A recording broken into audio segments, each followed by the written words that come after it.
Vous écoutez Tech Café, le rendez-vous hebdomadaire sur l'actu tech et ses enjeux de société. Nous enregistrons ce 240e épisode le 31 août 2021. OnlyFans, le Patreon coquin, a affronté une controverse que l'on va vous partager, ce qui initiera une première rubrique axée sur les difficultés en matière de communication dans la tech, quelques faits marquants de l'actualité de ces dernières semaines. Nous parlerons aussi d'Apple qui mérite d'être pointé du doigt sur sa gestion de la vie privée de ses collaborateurs, vous allez voir. Ils n'appliquent pas forcément la même démarche qu'à leurs clients. On parlera aussi de plein de choses, comme Tesla, le fameux niveau ultime de pilotage automatique sur lequel il y a encore matière à dire, mais aussi sur la nouvelle lubie d'Elon Musk de proposer des robots humanoïdes. Humanoïdes, c'est important de le préciser, vous verrez. Nous parlerons aussi des conférences Hot Chips qui se sont déroulées du 22 au 24 août. Alors comment va l'actualité des processeurs en pleine crise des composants ? On le verra ensemble. Je suis Guillaume Vendée, podcasteur technophile enthousiaste, et je retrouve celui qui est à l'actu tech, ce que Charlton Heston est à la planète des singes. Auteur, dois-je vous le rappeler, du livre Machine de jeu, c'est Guillaume Poggiaspala. Salut Guillaume. Exactement, voilà, pareil, un mec en slip, un mec en slibard, un petit peu paumé.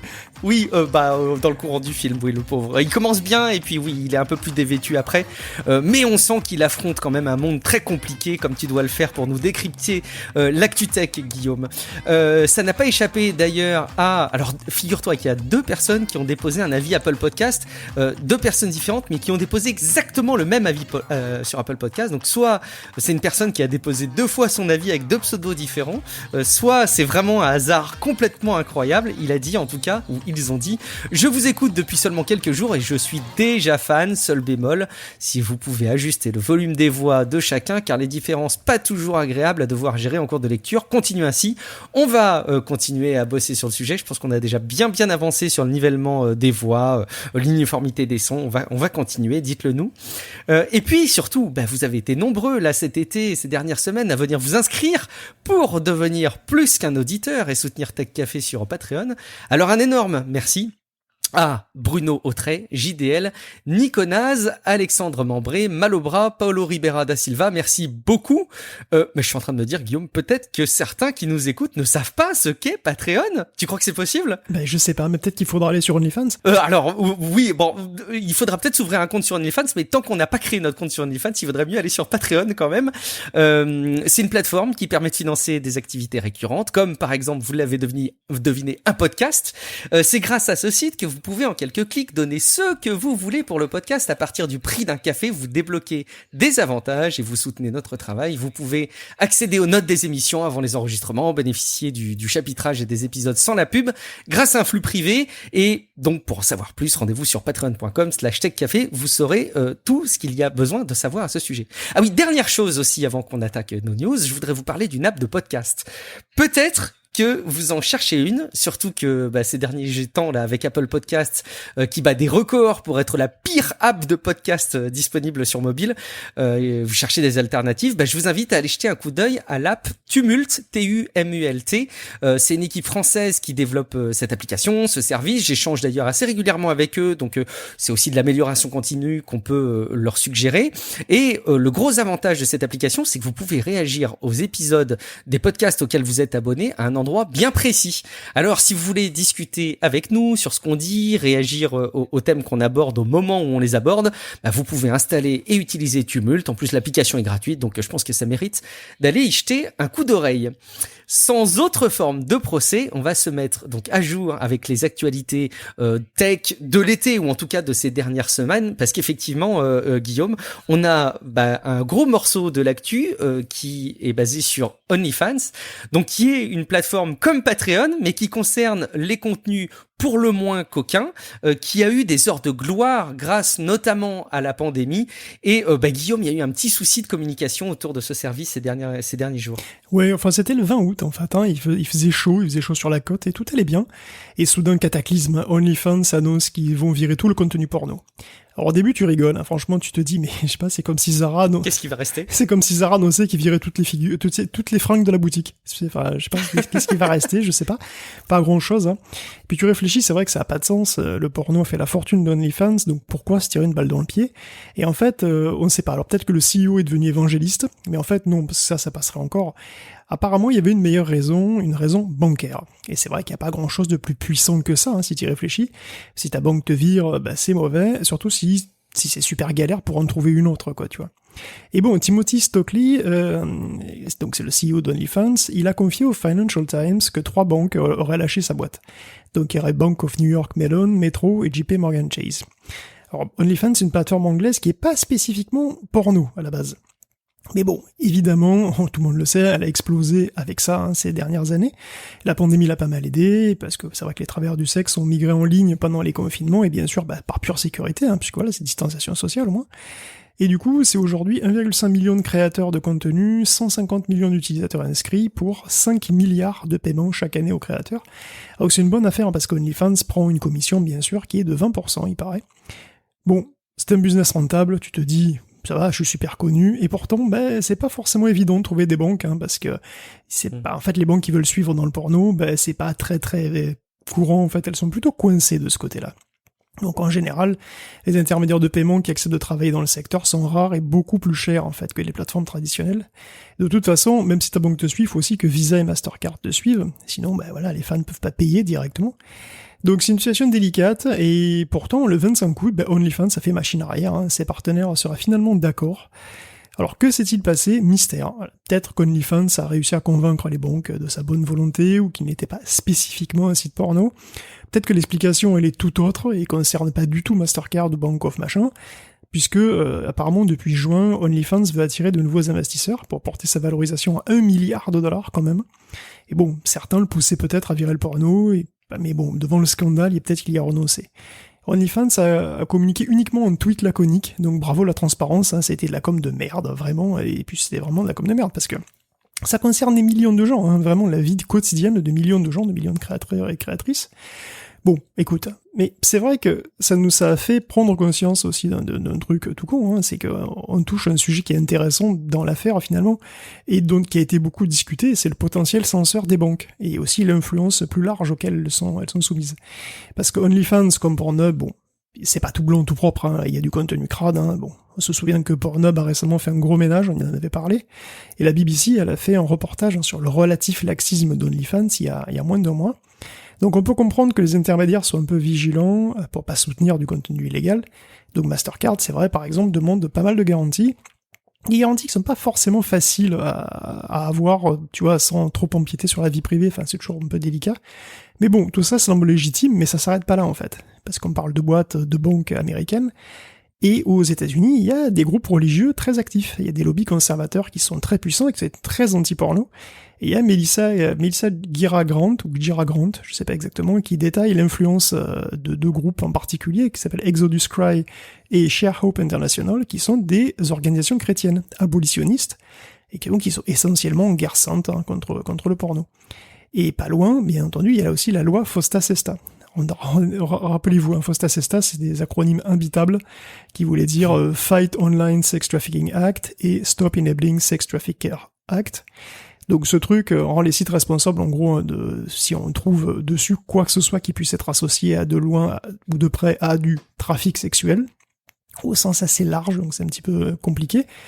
Et bon, sous les meilleures intentions du monde, puisque la loi a été bipartisane à l'époque, elle a été, autant les démocrates que les républicains ont voté pour, ça a quand même conduit à une survigilance et à une autocensure à travers tout Internet, de Craigslist à Instagram.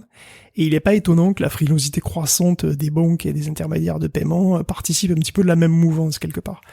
Et il faut voir que les premiers intéressés quand même, les travailleurs du sexe, étaient contre cette loi. Et par la voix de l'ACLU, ils l'ont fait savoir. L'ACLU, c'est American Civil Liberties Union. Bon, ça peut paraître tiré par les cheveux, mais on se retrouve quand même avec des décisions politiques et des influences idéologiques américaines conservatrices qui peuvent influer globalement sur tout Internet. Et ça interroge un peu sur la vraie neutralité du net, si une boîte de paiement américaine peut étouffer du jour au lendemain un site anglais, avec des conséquences potentiellement catastrophiques pour des milliers de gens, parce qu'OnlyFans, je disais, c'est un complément de revenu ou un job à plein temps pour énormément de monde, qui peuvent se retrouver du jour au lendemain, littéralement, dans certains cas, sur le trottoir, quoi. Bon, tout cas, question confiance, OnlyFans a perdu un max de points avec sa communication calamiteuse. Ouais, moi ça m'évoque deux réflexions en fait, ce qui s'est passé autour d'OnlyFans. J'ai quand même du mal à penser qu'il y avait une échéance immédiate et des liens directs entre les services bancaires et ces choix, parce qu'il y a eu ce revirement derrière aussi soudain, qu'il y a eu des nuages noirs autour de développement et de levée de fonds. Je peux tout à fait le comprendre, mais je pense pas qu'il y ait eu une échéance de la part des services de paiement qui auraient dit bon, vous arrêtez le porno, sinon on dégage, parce que je pense pas qu'il y aurait eu de revirement de situation aussi rapide. Ou alors c'est qu'ils ont trouvé d'autres services de paiement qui étaient un petit peu moins regardants sur la nature des transactions. Mais c'est vrai que j'ai un petit peu de mal à penser à cet aspect-là. Bon, de toute façon, on saura jamais exactement ce qui s'est passé derrière, je pense. Enfin, en tout cas, pas tout de suite. L'autre réflexion que ça m'amenait, c'est qu'elle est pas tant tech que servicielle ou stratégique. C'est que je pense que pour tous ces créateurs-là, pour tous les créateurs qui sont derrière OnlyFans et qui proposent des divertissements pour le moins sulfureux, je me dis que ils basent beaucoup leurs œufs sur ce même panier qu'est OnlyFans, et c'est important d'arriver à trouver d'autres services. Et il y a peut-être pas une offre très large en matière de services sur ces aspects-là, et qui soit aussi peut-être qualitative entre guillemets que OnlyFans.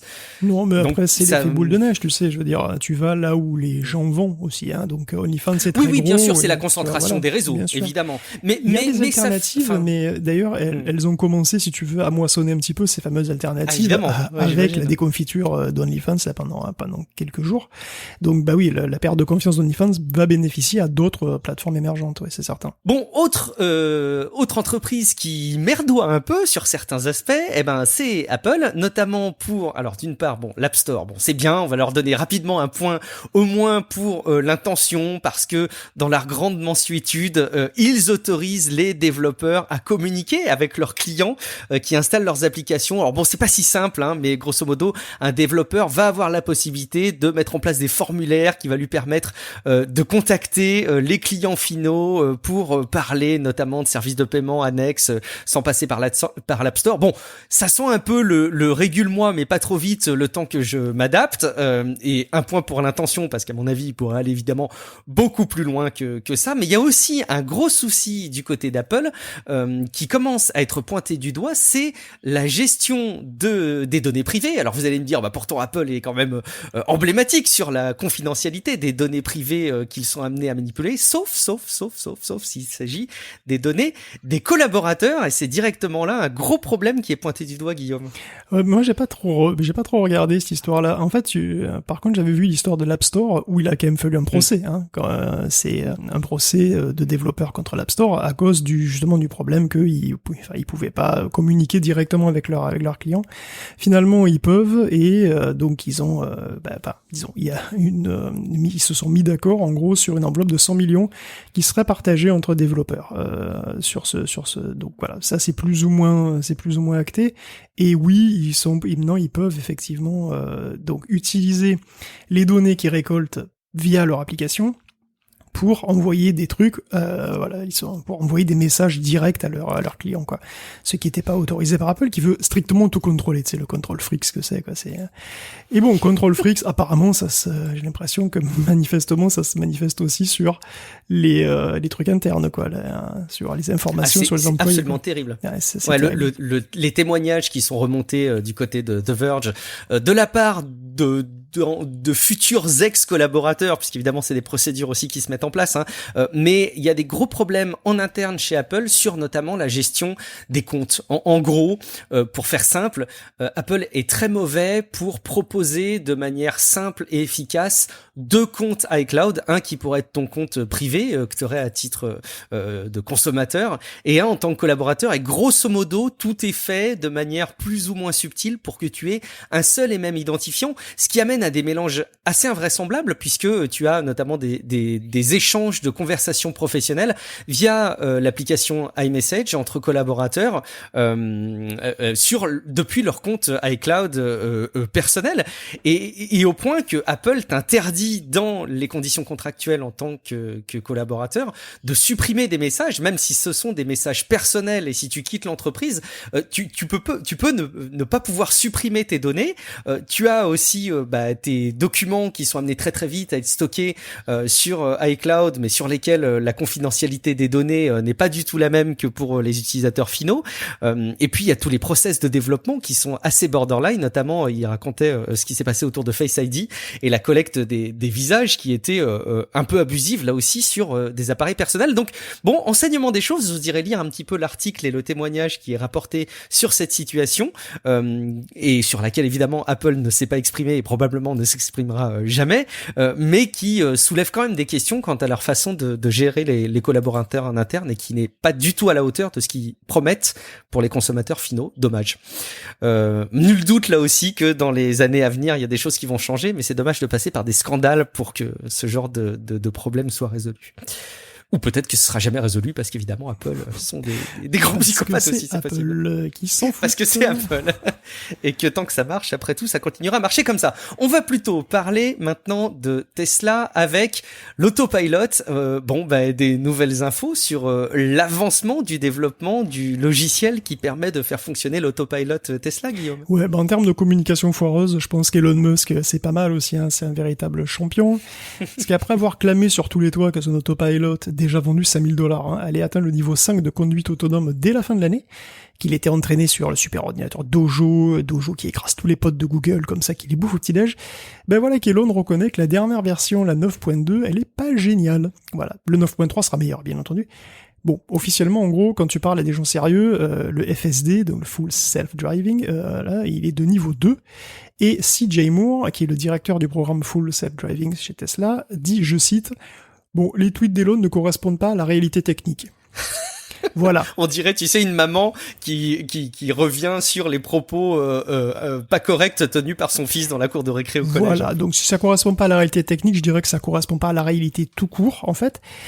Et bon, voilà, donc Elon, il a une tweetonite, hein, on est au courant, mais ça n'empêche pas de dire des conneries aussi via d'autres médias. Hein. Par exemple, il a présenté donc au Tesla AI Days le Tesla Bot. Rectification. Il a présenté dans la démo la plus rigolote finalement. Enfin, c'est malaisante quand même. Ouais, c'est du rigolo malaisant. Ouais, mais moi ça me fait quand même mieux marrer. Donc l'idée en fait du Tesla Bot, il a présenté parce qu'en vrai ce qu'on a vu c'est un rendu 3D et tenez-vous bien un mec en combi spandex noir et blanc qui danse. C'est quand même qui dansait très mal en plus. Enfin, et c'était très mauvais. Et c'était assez malaisant. Alors c'était pas un 1er avril, hein, donc je sais pas. Donc il semble sérieusement dire que comme ils font des voitures autonomes. Non, correction. Comme ils essayent de faire des voitures autonomes, il est logique de se lancer dans des robots humanoïdes parce que c'est presque pareil. Donc correction, non pas du tout. En vrai, demander à Boston Dynamics à qui plonge dessus depuis 10 ans, c'est pas pareil. Voilà, Tesla là touche du doigt la difficulté de monter des niveaux de FSD, hein, c'est encore bien pire avec un robot humanoïde. Surtout que la manière dont Elon le décrit, là, c'est comme une sorte d'ouvrier polyvalent qui pourrait disrupter l'économie tout entière.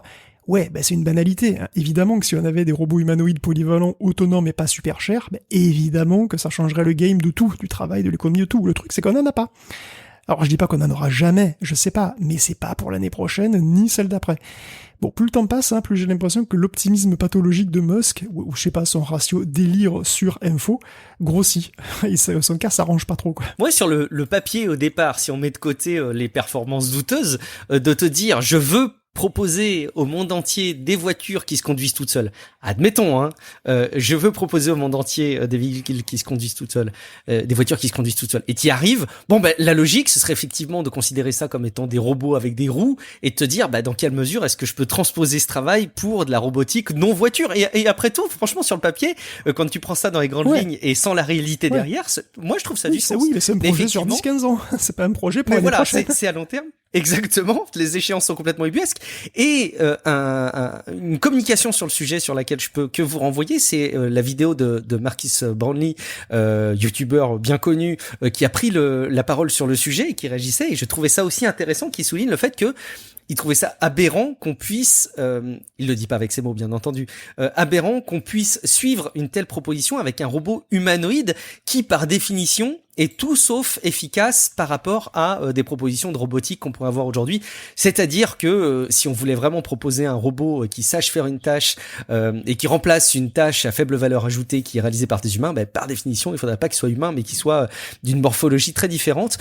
Je trouve ça intéressant en tout cas de voir jusqu'où va aller Elon Musk en matière de communication sur ses propositions et de voir jusqu'où on va le suivre. Mais effectivement, t'as raison, les échéances laissent douter un petit peu du sérieux de ses propos. Et effectivement, tu parlais de Boston Dynamics avec les dernières vidéos qui sont sorties. Bon, on les arrête plus les robots. Hein. Enfin, je pense que t'as vu aussi. Hein, ils font un parcours maintenant du combattant. Ils font des saltos arrière synchronisés. Ouais. Ça devient très impressionnant. Ouais, mais je sais. Les robots de Boston Dynamics, ils dansent sur du BTS. Ils font des chorés. Ils font du parcours. Faut pas oublier que cette séquence de parcours, ça a demandé 4 mois de boulot ou un truc comme ça. Hein. Bien sûr. Donc, et que bon, ils ont donné des briques fondamentales de mouvement aux robots. Après, ils les ont laissés s'entraîner en simulation pendant, des semaines et des semaines. Ils ont ils ont vérifié que ça allait bien, etc. Bon, ils font des trucs incroyables, les robots de Boston Dynamics, mais c'est aussi un boulot énorme et énormément de temps passé pour chaque petit truc je veux dire, pour chaque minute de Boston Dynamics, il y a 3 mois de boulot, hein. Donc, faut pas s'affoler non plus. Ça avance, c'est super, c'est très impressionnant. Mais bon, on n'aura pas des majordomes robots d'ici l'année prochaine, et je le déplore. Oui, parce qu'on aimerait tous, effectivement. Mais bon, malheureusement. Moi, c'est le salto arrière en lui-même qui me fascine, si tu veux. J'imagine bien tout le travail qu'il y a pu y avoir derrière, mais juste de se dire qu'aujourd'hui, quelles que soient les circonstances qui ont amené à ça, de voir des robots de ce poids, a priori, de cette corpulence-là le faire, je trouve ça vraiment impressionnant. Allez voir la vidéo si vous l'avez pas vue, évidemment. Autre sujet qui laisse à désirer peut-être en matière de communication, au moins, c'est le service de suggestion type intelligence artificielle de GitHub, Copilot, Guillaume, dont on a déjà un petit peu parlé, mais c'est pas glorieux. Ouais, c'est la communication de Copilot qui est un peu bizarre. Oui, vous vous souvenez sans doute de ce super outil d'autocomplétion pour les programmeurs.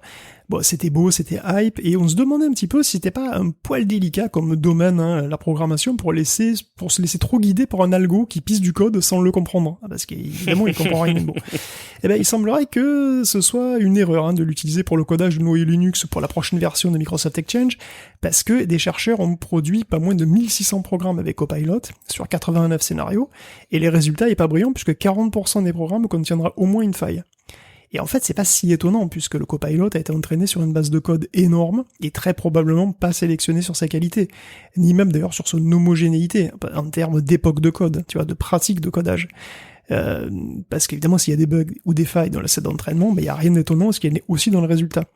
Et du coup, Copilot, pourquoi pas, mais il faut vraiment pas lui faire, il faut lui faire le moins confiance possible, parce que il a été entraîné sur des codes qui peuvent être anciens, des codes qui peuvent être, un petit peu laxiste, et voilà, donc faut se méfier beaucoup de cet outil, je pense. Puis ça peut même difficilement représenter une aide. Enfin, tu sais, c'est souvent un petit peu comme ça qu'on se rattrape en matière d'algorithme, que ce soit pour les médecins, que ce soit pour la rédaction de texte. On dit oui, non mais bien sûr, on va pas leur laisser tout faire, mais ça peut être une aide. Ouais, enfin là, quand même, en matière de code, s'il y a un tel niveau de performance et autant d'erreurs qui sortent, je suis même pas sûr qu'on puisse se fier, même en partie, à ce qui peut être suggéré par Copilot. Du nouveau du côté des intelligences artificielles chinoises, Guillaume. Alors je ne sais pas. Enfin, c'est un groupe de trucs, c'est un groupe de news que j'ai trouvé, que j'ai regroupé sous le truc Microsoft, parce que c'est vrai que ça va pas super fort en ce moment Microsoft. Hein. Bon, parfois ils le cherchent, hein, comme avec Windows 11, mais parfois non. C'est juste une suite ininterrompue de hacks, de failles et de soucis, hein, qui peuvent même prendre l'apparence toute bénigne d'une petite souris. Imagine, tu as une souris Razer, c'est cool, ça mange pas de pain, une souris Razer, et bien pourtant, c'est une arme fatale pour Windows 10. On dirait pas comme ça, hein. En fait, brancher la souris, ça provoque le téléchargement de Razer Synapse, dont l'installeur a les privilèges maximum. Donc, quand tu as l'installeur, tu peux avoir la main, tu sais, pendant l'installation, et donc tu as temporairement le pouvoir, en fait, et pour le garder, il suffit de lancer un PowerShell via l'explorateur de fichiers. D'ailleurs, il suffit de demander d'installer le bordel dans un autre dossier, et donc ça t'ouvre en fait une fenêtre navigateur. Cette fenêtre navigateur, elle te permet en fait de lancer un PowerShell, et ce PowerShell, il a les mêmes privilèges que l'installateur, c'est-à-dire les max. C'est simple, hein, mais donc où ça va se nicher quand même. Et bon, ça c'est rien. Au passage, c'est Windows 10 ou Windows 11, hein, c'est dans les deux cas. D'ailleurs, c'est même dans les deux cas. Et bon, voilà, Et après, ils nous font chier avec les processeurs qui sont pas suffisamment sécurisés. Ça, j'adore ce genre de truc. Bon, après, enfin, en tous les cas, ça, c'est rien, parce que ça demande quand même un accès physique au PC et une souris. Bon, c'est fatigant, en gros, hein, mais on peut avoir toutes les données de 3300 client Azure, tout cuit, voilà, en restant dans son lit. Enfin, on pouvait jusqu'à très très récemment, puisque Cosmos DB est resté pendant presque 2 ans tout nu sur Internet. Donc presque, hein, il fallait exploiter une faille quand même dans Jupyter, qui est la fonction de visualisation qui était activée par défaut. Mais bon, c'était une faille d'une sévérité incroyable, et pourtant Microsoft aurait détecté aucune exploitation, donc un coup de chance, ou alors c'est juste que les gens étaient suffisamment prudents, je sais pas. Mais bon, pour conclure sur les malheurs de Microsoft, il y a sur NPR un long article qui revient un petit peu sur la faille donc de Microsoft Exchange, qui a abouti au pompage massif de milliers d'emails, un petit peu partout dans le monde, et ça a ratissé extrêmement large. Donc il y a 2 trucs intéressants dans l'article. Bon, donc c'est que d'une part, l'exploitation de cette faille a été largement facilitée par une connaissance du terrain, en fait, que les hackers devaient probablement à plein d'autres piratages antérieurs. Parce que le vol de données américaines par les Chinois, à ce niveau, c'est un sport national, hein. Tous n'ont pas fait forcément les gros titres ici en France, mais il y a quand même eu les données de, alors attention, 21,5 millions de personnes qui ont été volées au département des fonctionnaires, 78 millions chez Anthem, une assurance maladie, il y a eu la méga brèche Equifax, avec les infos de crédit de 147 millions de gens, et il y a eu aussi un hack massif chez Marriott Starwood, donc la chaîne d'hôtels. Là, c'est 500 millions de données personnelles avec réservation, nom, adresse, passeport, etc. qui ont fuité. Et si on croise tout ça, et bien sûr, les Chinois le font, le contre-espionnage estime qu'ils ont des infos personnelles sur 80% des adultes américains. Et bien sûr, ça continue pour choper les 20% qui restent. Et ça sert, en fait. Puisque dans certains piratages d'Exchange, les hackers se sont fait passer pour des ingénieurs système des boîtes. Et comment ils les connaissaient, les ingénieurs système des boîtes? C'est pas forcément des données publiques. Donc, en fait, les hacks futurs s'appuient sur les hacks passés. C'est du grand art, hein, c'est logique aussi. Et ça dit aussi que personne n'est à l'abri, parce que même si t'es un petit poisson, t'es pas à l'abri, parce que les données d'un petit poisson, elles peuvent servir à choper un plus gros poisson, qui lui-même peut servir à choper un énorme poisson. Donc, la question subsiste quand même, pourquoi aussi des hacks d'email, mais complets, avec tout le texte et tout, pourquoi ça rattire aussi large? Pourquoi autant de données, en fait? Pourquoi autant d'infos au-delà des infos personnelles ou des métadonnées?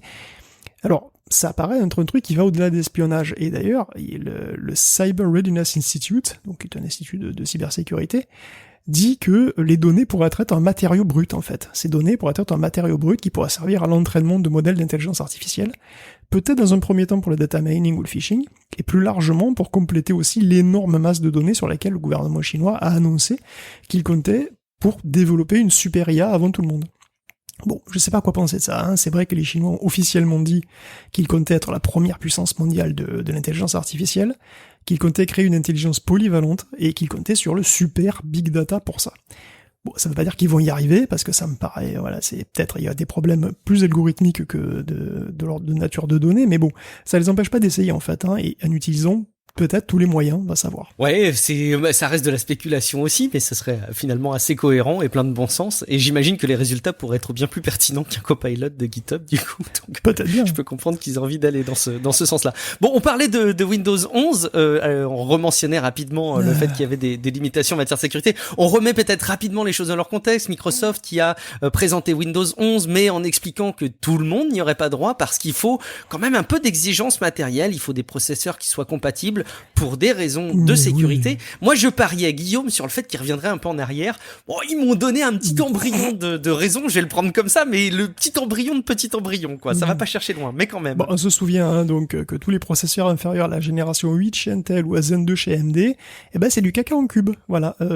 Et c'est tout. Et Windows 11, il renifle de dégoût devant. Voilà, il les veut pas. Bon, Microsoft, lisant sans doute Numérama, c'est quand même ravisé pour les CPU de 7ème génération qui équipent ses propres produits. C'est genre, ah ouais, c'est vrai, on vend encore ces trucs. Donc ils ont fait un gros trou en forme de Surface Studio dans les exigences de Windows 11, et ça se voit pas du tout, hein. Non, pas du tout. C'est pas du tout les exceptions qui sont absolument incohérentes avec la règle. C'est très étrange. Ensuite, Microsoft a voulu expliquer pourquoi ils étaient complètement et totalement hors de question d'installer Windows 11 tout neuf sur un CPU de 7ème génération, en noyant les gens dans des arguments foireux et des sigles imbitables. Parce que oui, tu comprends, faut des drivers DCH, et puis nous, on active le VBS par défaut, mais pour avoir le HVCI par défaut, on a besoin du MBEC dans le CPU, tu vois, sinon ça ruine les perfs. J'invente rien, hein, c'est vraiment ça la raison. Hein. Même le ton des gens est celui-ci. Donc on décode un peu. Déjà, DCH, c'est un format de pilote qui est utilisé dans Windows 10. Donc si vous avez Windows 10 et que ça roule, vous vous en foutez. Ensuite, Microsoft a utilisé des instructions de virtualisation des processeurs modernes pour accélérer l'isolation mémoire des programmes ou de certaines parties sensibles des données. Donc en gros, même si un hacker compromet un programme, c'est pas grave parce que les données lui sont pas accessibles directement. Donc tout ce sandboxing, en quelque sorte, demande du travail supplémentaire au processeur, et les ingénieurs chez Microsoft ont réussi à le rendre quasi neutre au niveau des performances sur des processeurs modernes.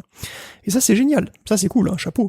Mais c'est pas une raison pour requérir un processeur moderne pour autant, parce que d'abord, l'isolation mémoire elle est possible sur Windows 10, elle est juste pas activée par défaut. Ensuite, c'est pas parce que c'est plus rapide sur les bons CPU que c'est pas possible sans, c'est juste plus lent. Et la bonne manière de faire, c'est quoi? Si c'est possible, tu l'actives par défaut.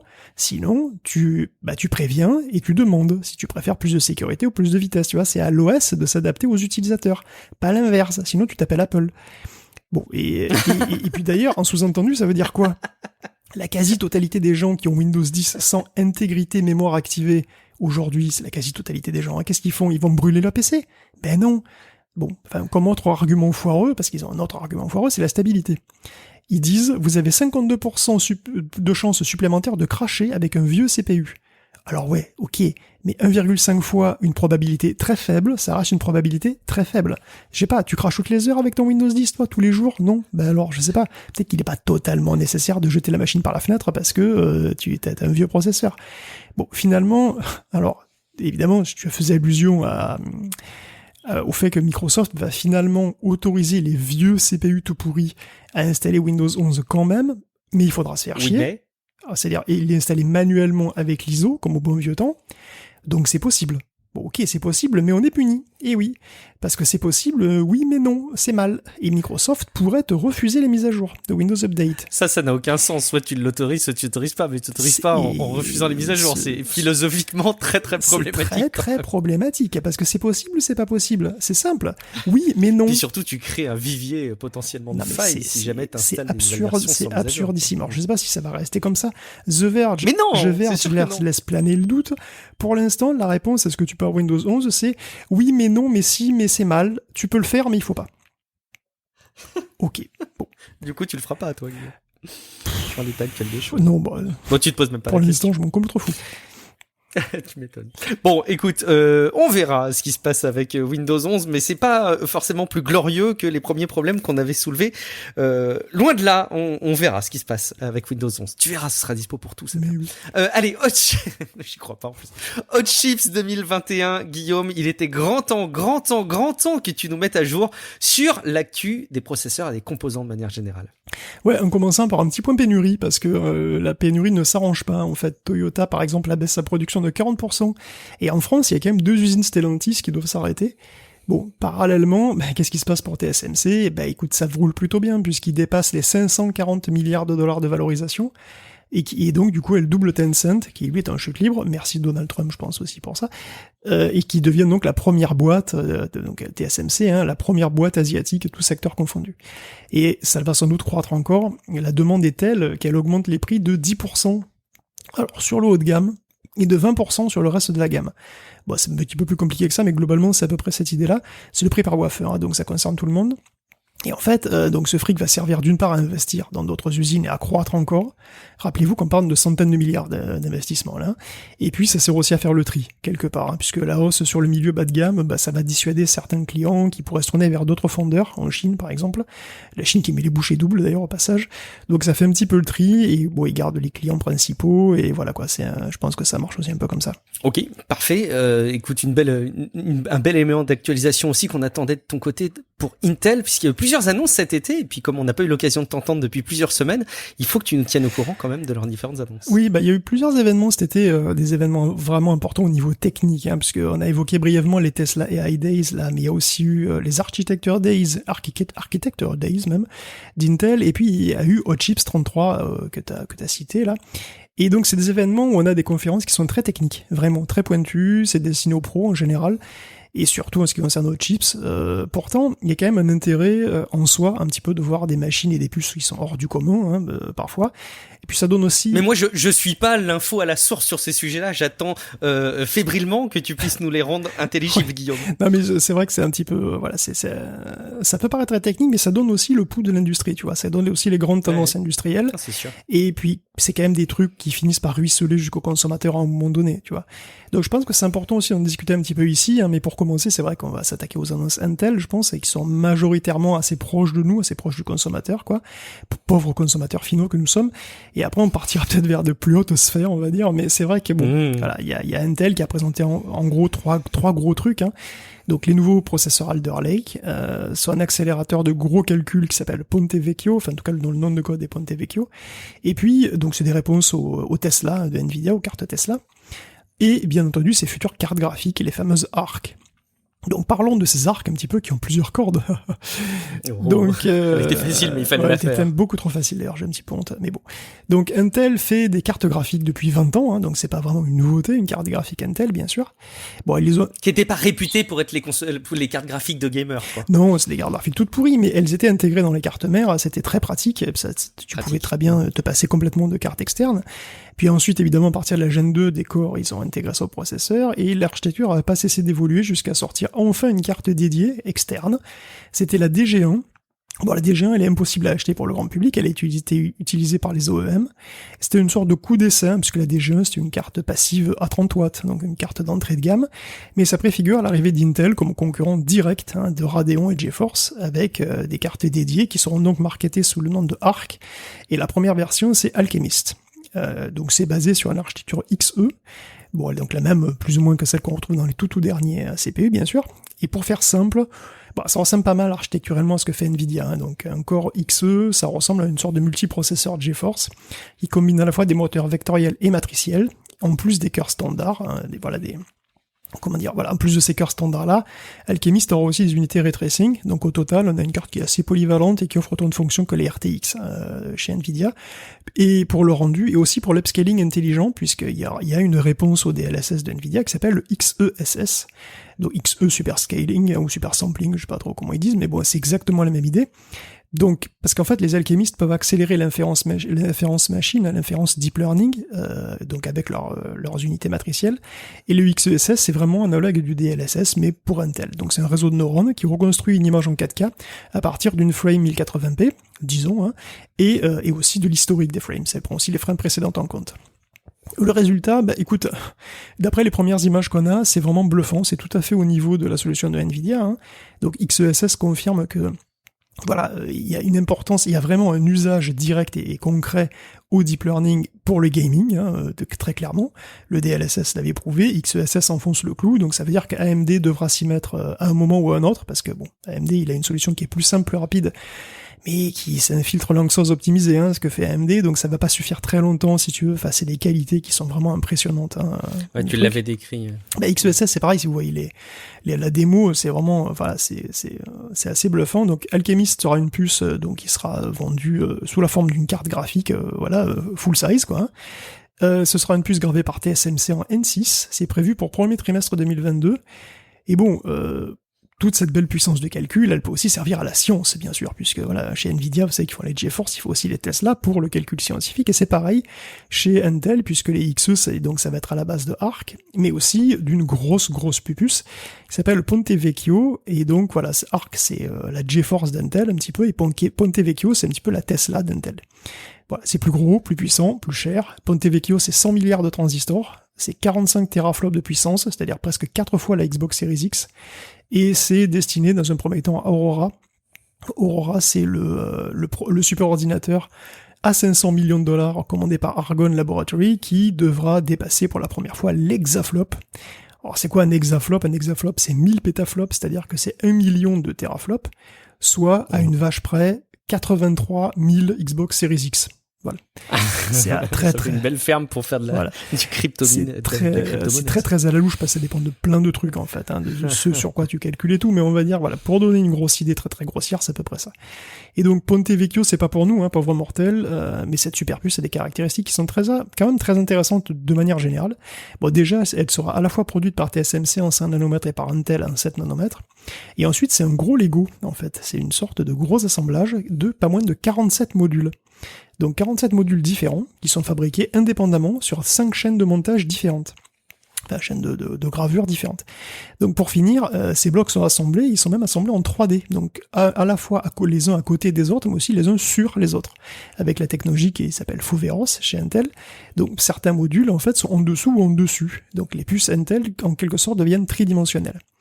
Et il faut voir que la modularisation des puces c'est extrêmement important. Et ça se répand dans toute l'industrie. Et il faut bien comprendre, en fait, toutes les puces ont des unités fonctionnelles différentes, tu vois, le calcul, le cache, la gestion mémoire, les entrées-sorties, ce que vous voulez. Mais jusqu'à récemment, tout était gravé sur le même die, c'est-à-dire sur le même bout de silicium. Donc, si vous vouliez plus de fonctions, plus d'unités de calcul, il fallait mettre de plus gros bouts de silicium, de plus gros die, ou bien attendre que la sainte miniaturisation le fasse son œuvre et vous le permette. Alors, pendant longtemps, en fait, la miniaturisation a été très rapide, elle a eu un rythme très soutenu. On parlait de la loi de Moore, voilà, tout le monde connaît la loi de Moore, qui est pas une loi du tout. C'est juste que Gordon Moore, qui disait à son époque, en 65, rappelons-nous, que le nombre de transistors doublait tous les ans, à coût constant. Et plus tard, donc dans les années 80-90, ça a été plutôt tous les 2 ans.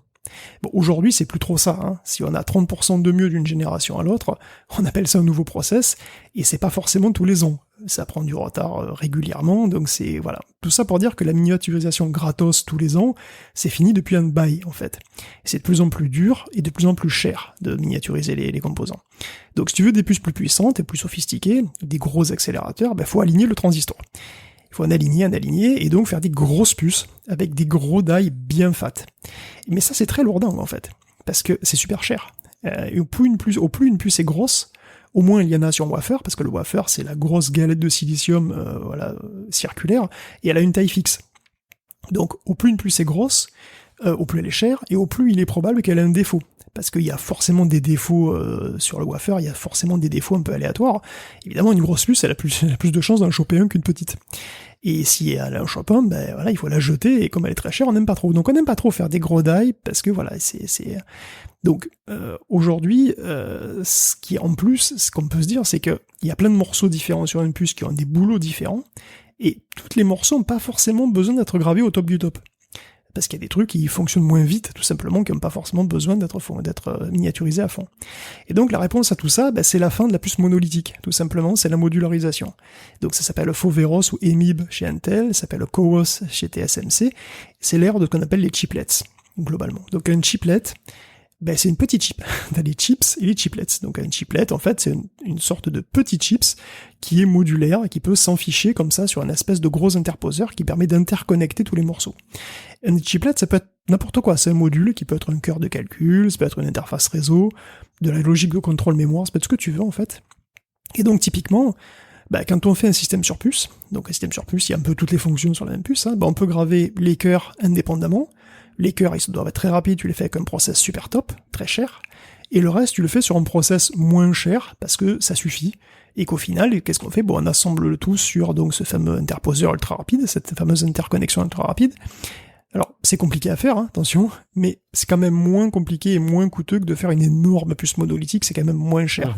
Il y a moins de défauts, t'as moins de problèmes de rendement, etc. Et c'est comme ça qu'on aligne 100 milliards de transistors. Et dans un contexte de crise des composants comme en ce moment, et dans un contexte de crise des composants comme en ce moment, est-ce que ça se justifie d'autant plus, ou est-ce que finalement c'est l'évolution naturelle ? Non, c'est vraiment l'évolution naturelle qui vient du fait que pour mettre 100 milliards de transistors sur une puce, en fait, économiquement, c'est pas viable de le faire autrement qu'avec des modules.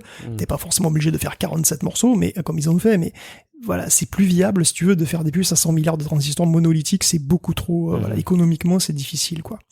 D'ailleurs, plus près de nous, c'est ce que fait AMD, avec ses chiplets, qui passeront en vertical, eux aussi, dans les Ryzen 5000. Donc il va y avoir un énorme cache de niveau 3 de 192 mégaoctets qui sera par-dessus le reste.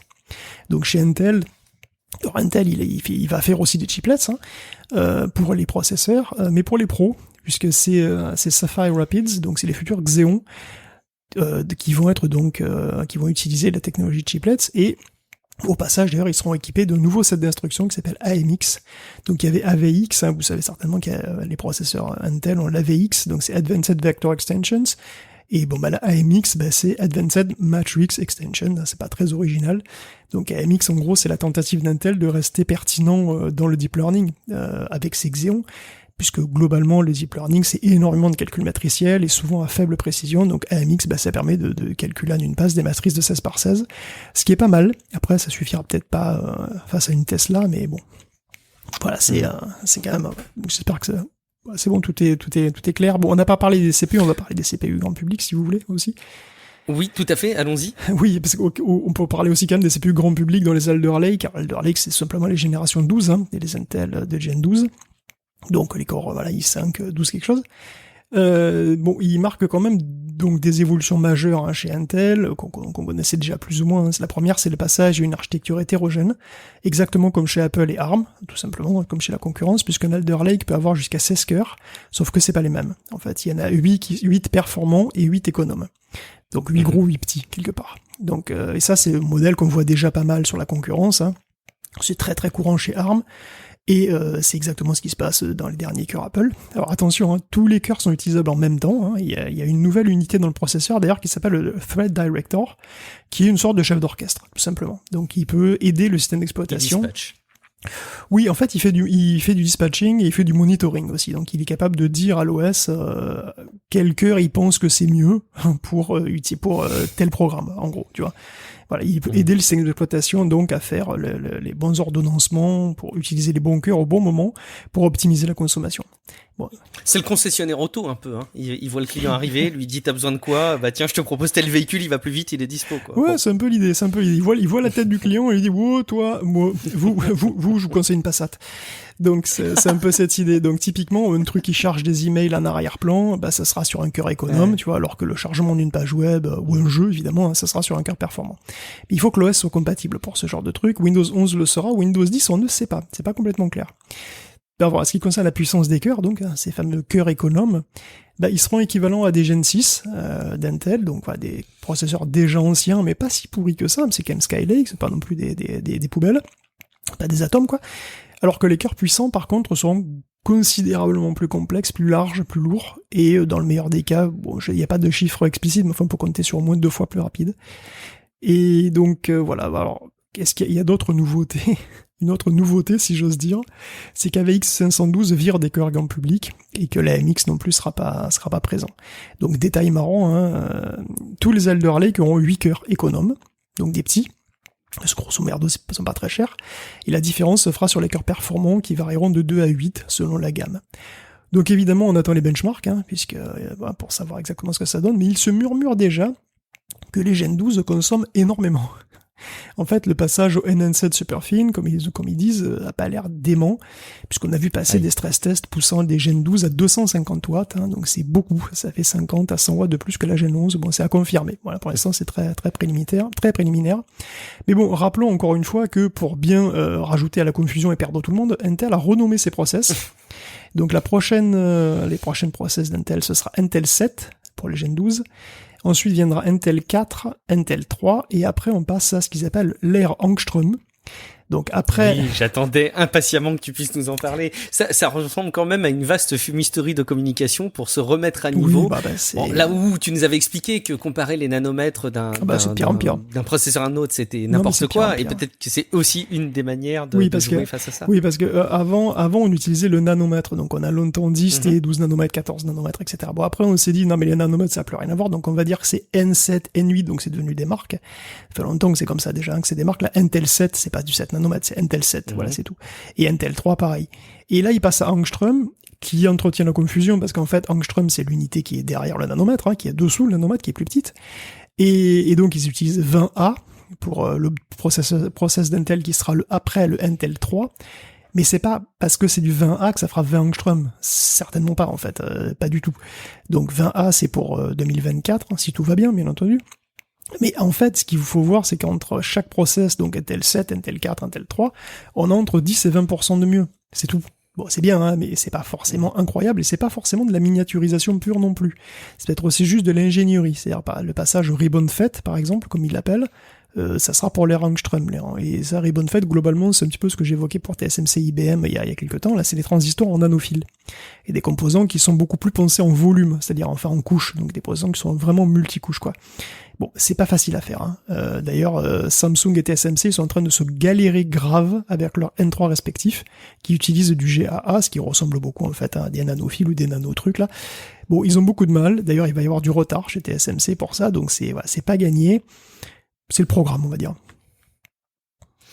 Ok, est-ce qu'on a d'autres choses sur les processeurs et les composants que tu voulais relayer? Oui, beaucoup.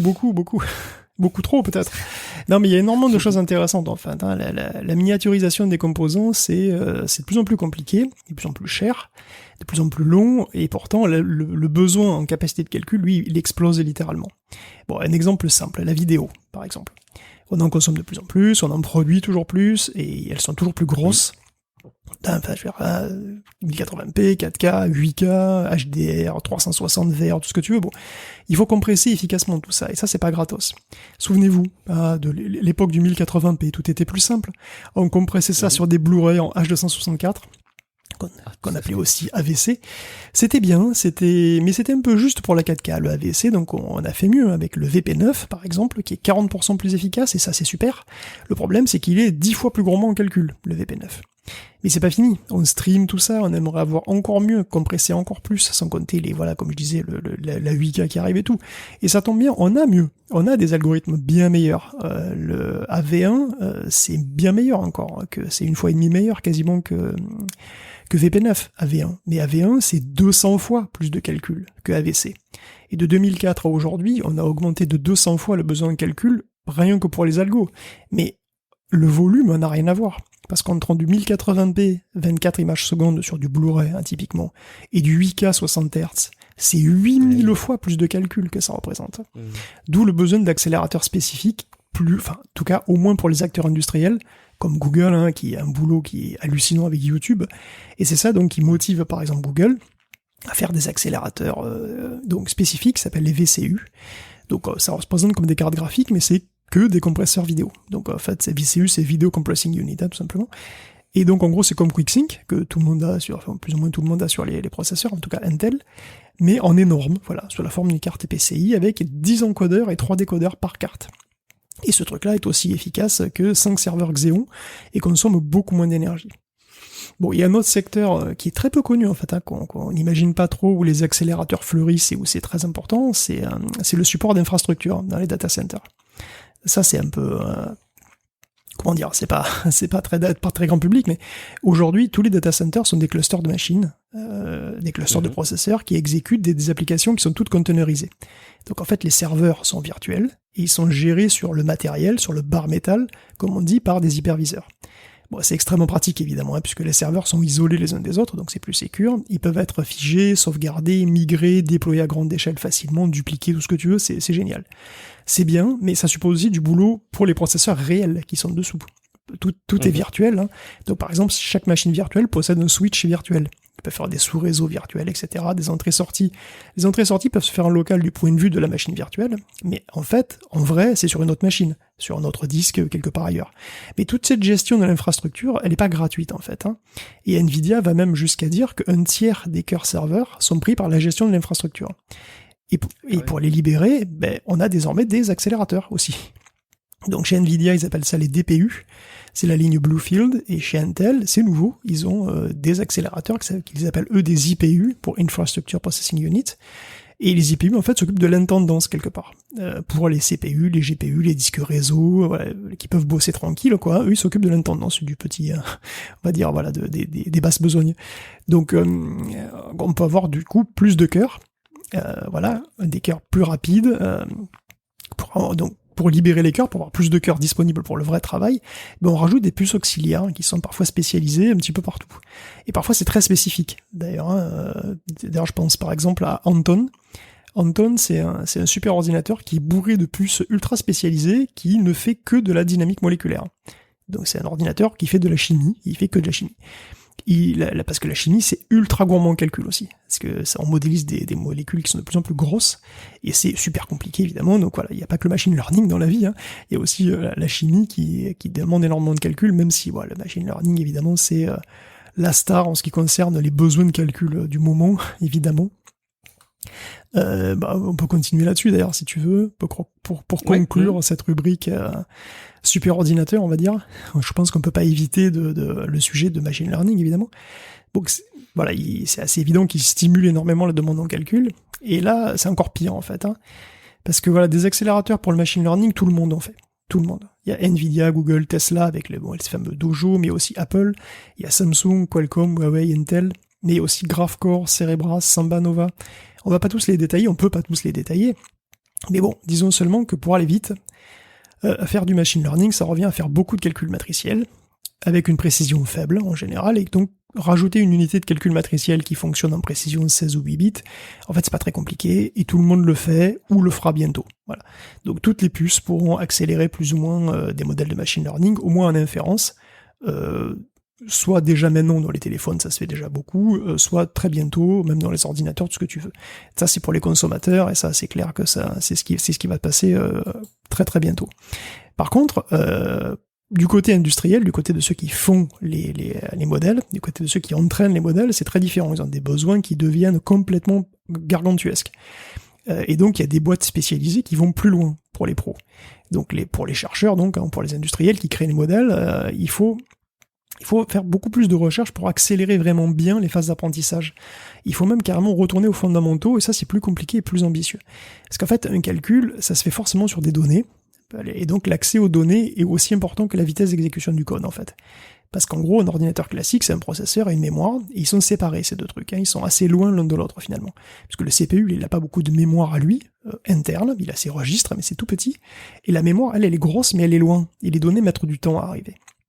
Donc le but, ça va être de voir, pour faire des accélérateurs efficaces, comment assembler les unités calculatoires et les bouts de mémoire pour être le plus efficace possible pour le deep learning, mais pas seulement. Donc, en gros, si j'essaie de le dire avec ma compréhension et mes mots, on a la bouche qui est encore trop éloignée du système digestif, et on voudrait rapprocher les deux, ou en tout cas faire en sorte qu'ils travaillent plus rapidement l'un avec l'autre. Oui, tout à fait. Et on veut effectivement essayer de casser et puis aussi d'éviter des allers-retours, parce qu'évidemment, voilà, tu vois, tu écris dans le mémoire. Sinon tu vomis. Éviter les allers-retours qui sont pas forcément, qui consomment de l'énergie, bien entendu, hein, parce que tout ça, ça consomme de l'énergie. Un accès mémoire, ça consomme de l'énergie. Tu écris dans le mémoire, tu lis dans le mémoire, tout ça c'est de l'énergie, et donc du coup les allers-retours ça consomme de l'énergie, donc ça chauffe, ça fait perdre du temps, etc. Et il y a ça, et puis il y a aussi le fait que voilà, il faut essayer d'assembler de faire les calculs les plus efficaces possibles. Donc effectivement la première tendance, là il y a quand même des tendances qui se dessinent clairement, et la première tendance, c'est de rapprocher la mémoire des unités de calcul. Donc on n'a plus un gros bloc d'un côté et un gros CPU de l'autre. En fait on a plein d'unités qui ont une mémoire à eux, une petite, pas très très grosse, mais quand même une mémoire à eux significative, et qui travaillent sur leur truc pour minimiser finalement ces allers-retours. Et la deuxième tendance, c'est de créer des puces qui soient plus flexibles et dans lesquelles on peut avoir des chemins de calcul qui correspondent à des formules différentes. C'est GraphCore par exemple qui fait ça. GraphCore il fait des puces avec presque 1 gigaoctet de mémoire on-die. C'est quand même très gros, et chaque unité a 624 kilooctets de mémoire à elle, qu'elle utilise à loisir. C'est pas du cache, hein, elle l'accède directement. Et chaque unité est en fait un assemblage d'opérateurs qui exécutent un graphe de calcul. Donc paradoxalement, et bon, ça peut vous paraître assez ésotérique, mais en fait, paradoxalement, GraphCore reste assez light et généraliste dans son approche, puisque finalement, les plus hardcore en la matière, c'est Cerebras, dont les machines, j'oserais dire, défient l'imagination. Je sais que ça paraît extrêmement publicitaire, mais en fait, je pèse mes mots, puisque, bon, jugez vous-même, hein, le CS2 de Cerebras, c'est un processeur qui possède pas moins de 850 000 cœurs, et qui embarque pas moins de 40 gigaoctets de mémoire on-die, et qui représente 2600 milliards de transistors. Et c'est une puce qui a la taille d'une assiette, et pas d'une assiette à dessert, hein, une assiette. Donc en gros, Cerebras, ça fait un wafer entier, hein, tout simplement. Donc je te laisse imaginer le prix de ce truc. Une machine Cerebras, en fait, c'est un petit frigo, hein, qui coûte des millions et des millions, évidemment, hein, qui consomme seulement 14 kW, ce qui est quand même remarquable, puisqu'il remplace, en gros, un petit hangar de serveur. Et c'est un truc qui avale une matrice de 100 000 par 100 000 par cycle, en rigolant. Bon, cela dit, ça paraît énorme. Mais ce monstre, en fait, il est petit joueur face au modèle moderne. Parce qu'en 2 ans, elle allait très très vite, hein, les modèles sont devenus 1000 fois plus complexes. Et cette approche qui est super métal, hein, de Cerebras, même en passant aux 7 nanomètres de TSMC, ben, ils n'arrivent pas à suivre. Il faut rappeler quand même que GPT-3, c'est 1024 cartes graphiques au boulot pendant 4 mois pour l'entraîner. Pour une phase d'entraînement. Pas pour mise au point, mettre au point le modèle, hein, pour l'entraînement. C'est pour ça qu'au Chips 33, bah, Cerebras a présenté donc des évolutions à son truc, hein, pour suivre suivre cette tendance. Ils ont présenté un module qui s'appelle Memory X. Memory X, en fait, c'est un mini frigo que tu branches à ton petit frigo et qui sert de grosse mémoire d'appoint. Quand je dis grosse, c'est de 4 Tera à 2 pétaoctets, quand même, hein. Et ce truc stream les poids pour le Cerebras. Fait intelligemment, en fait, les temps de transfert sont masqués en pipelinant les calculs. Bon. En tout cas, ça permet de connecter aussi le Memory X à d'autres Cerebras, et donc tu peux avoir une petite ferme de Cerebras. Ce qui veut dire que tu peux aller jusqu'à, tiens-toi bien, 163 millions de cœurs, considérés comme un seul système, et qui peuvent travailler sur un seul modèle, et ils prévoient des modèles qui dépassent allègrement les 1000 milliards de poids. C'est des modèles qui sont au coin de la rue, hein, puisque GPT-3 c'est déjà, je sais plus combien, 150 millions, un truc comme ça, donc vous inquiétez pas, ça vient. Donc Memory X permet d'optimiser aussi pour les matrices creuses d'ailleurs, donc voilà. Bref, on pourrait continuer toute la journée comme ça, mais je dirais juste que voilà, on est entré dans une époque vraiment excitante quand même, parce que on voit le retour des supermachines spécialisées, éventuellement des supermachines spéciales en tout cas. Tu sais, dans les années 80, je sais pas si tu te souviens, mais les super ordinateurs faisaient rêver un petit peu, hein. Il y avait les Connection Machines, il y avait le Cray 2, tu sais, c'était l'ordinateur en arc de cercle qui avait, avec son refroidissement par immersion liquide. C'est des machines qui étaient pas si grosses en fait, hein, mais qui étaient totalement différentes de nous, ce qu'on avait chez nous, et puis bon, voilà. Après, ça a été fini, et puis ça a été l'ère des super ordinateurs un petit peu ennuyeux, puisque en fait, on a juste multiplié les CPU. Donc, un super ordinateur, c'était juste des racks et des racks de CPU. C'était les mêmes que tu avais sur ton bureau, mais il y en avait juste beaucoup. Et là, on revoit arriver des machines différentes, en fait. Des machines innovantes, tu vois, qui changent, qui c'est bouillonnant avec, voilà, la demande pour le deep learning en particulier, mais pas seulement. Tu vois, énormément de recherches sur des nouvelles puces, et voilà, c'est quand même assez passionnant, je trouve. Ouais, c'est plus que simplement mettre côte à côte des trucs qui fonctionnent bien, c'est vraiment aussi revoir la façon dont ça s'orchestre. Un truc comme Cerebras, un truc aussi démesuré que Cerebras, ça aurait pas pu exister s'il n'y avait pas une demande majeure pour le deep learning, s'il n'y avait pas un besoin vraiment spécifique. Ouais, non, mais comme quoi, il y a effectivement une grosse demande sur le sujet, et ça change les paradigmes, et tant mieux, effectivement, s'il y a des évolutions sur l'architecture, ça nous fait plus de choses à observer en matière de construction comme ça et d'architecture. C'est cool. Merci beaucoup pour cette revue. J'avais vu passer les Angstrom à l'époque, et je m'étais dit que tôt ou tard on en parlerait dans Ta Café. C'est fait. On va parler de jeux vidéo pour conclure cet épisode, parce que Netflix, ça s'est précipité un petit peu, hein. On avait parlé de Netflix Gaming. Bah ça y est, c'est dispo, enfin sur Android en tout cas, Guillaume. Ouais, bah c'est vite, hein. Netflix Gaming, c'est pas du tout un concurrent au Game Pass, hein, vous inquiétez pas, ni même à Luna, puisque en fait Netflix Gaming ne veut pas du tout être le Netflix du jeu vidéo. Ouais, c'est ça, Netflix, il veut pas être le Netflix du jeu vidéo parce qu'il est déjà le Netflix tout court, donc il s'en fout. Non, en fait, Netflix Gaming, c'est juste, vous êtes abonné à Netflix, vous avez droit à des jeux mobiles que vous pouvez télécharger directement via l'app, en fait, via l'app Netflix. Pour l'instant, c'est disponible que sur Android. A priori, bon, ça va peut-être aller sur iOS, mais pour l'instant, on n'a pas d'infos. Et c'est déjà, en fait, actif en Pologne, bon, allez savoir pourquoi, où on peut avoir les jeux Stranger Things, par exemple, gratuitement, si on est abonné à Netflix. Alors, est-ce qu'on peut espérer d'autres choses pour Netflix Gaming que des jeux mobiles? La réponse oui. est peut-être pas. On peut l'espérer, mais ça va pas forcément arriver, parce que Netflix a quand même engagé Mike Verdieu pour prendre la tête de la gaming team. Et en fait, c'est un mec qui est passé chez EA et chez Zynga et qui était plutôt spécialisé dans le jeu mobile, donc il est pas impossible qu'on reste sur le jeu mobile pendant un petit moment, quoi. Oui, donc finalement, c'est quand même une grosse déception si on en attendait beaucoup, mais c'est quand même des rumeurs qui accouchent d'une souris, cette histoire. Ça dépend de ce que t'en attendais, ouais, effectivement. Mais bon, après, ça va évoluer, attention, il y aura pas que des petits trucs en 2D, parce que bon, ils sont cool, les jeux Stranger Things, bah, c'est des petits jeux 2D, tu vois, qui sont pas non plus incroyables. Mais il y aura peut-être des trucs plus ambitieux dans le futur, c'est tout à fait possible. Ils ont tellement de licences, je pense qu'ils vont faire beaucoup de jeux sur leur licence, quoi, tout simplement, et puis voilà. Et c'est malin, après tout, commercialement, ça a beaucoup de sens. Allez, un petit coup d'info autour retour d'une nouvelle PlayStation 5, Guillaume. Bon, calmez vos ardeurs, hein. C'est simplement une évolution dans la PlayStation 5 qui est livrée, qui a des composants revus et donc qui perd du poids, mais problème, Guillaume, je chaufferais plus. Non, alors c'est pas, alors justement, donc, elle a des composants revus, oui et non, c'est-à-dire ça dépend si tu considères que le radiateur est un composant, mais c'est un composant pas au sens informatique, mais un des composants de la console, c'est ce que je voulais dire. Pièce, ouais, exactement. Bon, en fait, oui, c'est le même composant électronique, mais il y a des pièces qui changent, et en particulier, en fait, un ventilateur. Il y a le système de refroidissement globalement, quoi. Donc il y a le ventilateur qui est plus gros et le radiateur qui est plus petit. Il est notablement plus petit puisqu'il perd quand même 300 grammes dans l'affaire. Enfin, en tout cas, quand même, hein. La console perd 300 grammes et c'est principalement à cause d'un radiateur plus petit. Et en fait, donc un YouTuber qui a désossé la nouvelle console a mesuré la température de l'air qui sort de la nouvelle machine et il a trouvé qu'il était 5 degrés plus chaud que l'air qui sort de l'ancienne machine. Il en a conclu que... Si ça se confirme, c'est pas neutre, 5 degrés quand même. Oui, mais non. C'est-à-dire qu'en fait, c'est beaucoup moins simple que ce qu'on imagine. Je pense pas qu'il faille s'exciter plus que ça. Parce que c'est pas sûr que les composants soient plus chauds. Ce qui est plus chaud, c'est l'air.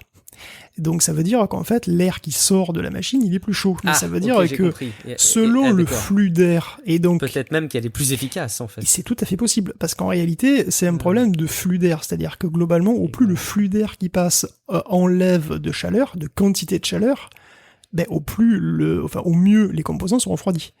Mais donc ça veut dire que en gros ça dépend de la vitesse de l'air et pas seulement de la température de l'air. Ça dépend du volume d'air qui passe par unité de temps devant le composant, de sa capacité d'extraction, tu vois. Donc en gros, il n'est pas impossible que les composants aient exactement la même température. Il n'a pas mesuré la température des composants. Il faudra mesurer la température des composants, de tous les composants, c'est-à-dire du système sur puce, des SSD, de la mémoire, et là on pourrait savoir effectivement si oui ou non c'est plus efficace. En tout cas, c'est plus efficace, si au moins, disons, s'ils sont à la même température qu'avant, pour savoir si le système de refroidissement est plus efficace. Étant donné que le ventilateur a aussi changé, il est probable que les flux d'air aient aussi changé, et donc si les flux d'air changent, il n'est pas exclu que avec 300 grammes de moins, ça sera refroidi pareil.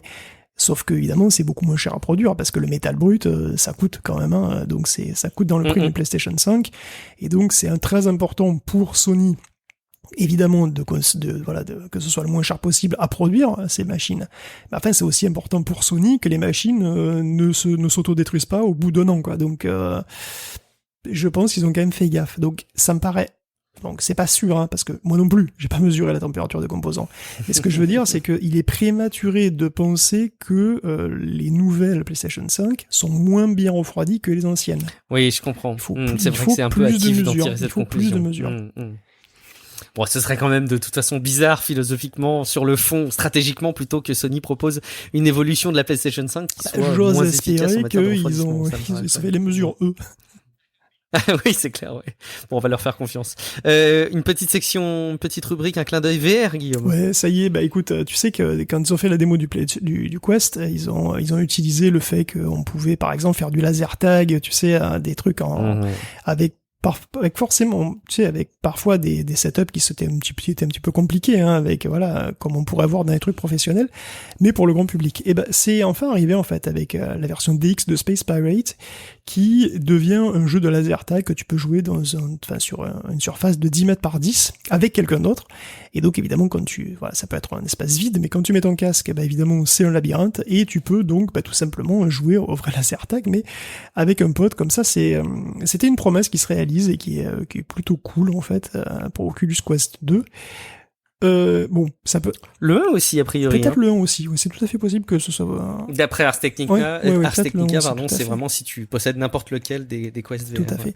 Et donc, ça peut être sympa si, pour faire un petit break, après une réu VR, puisque tu as vu Workrooms.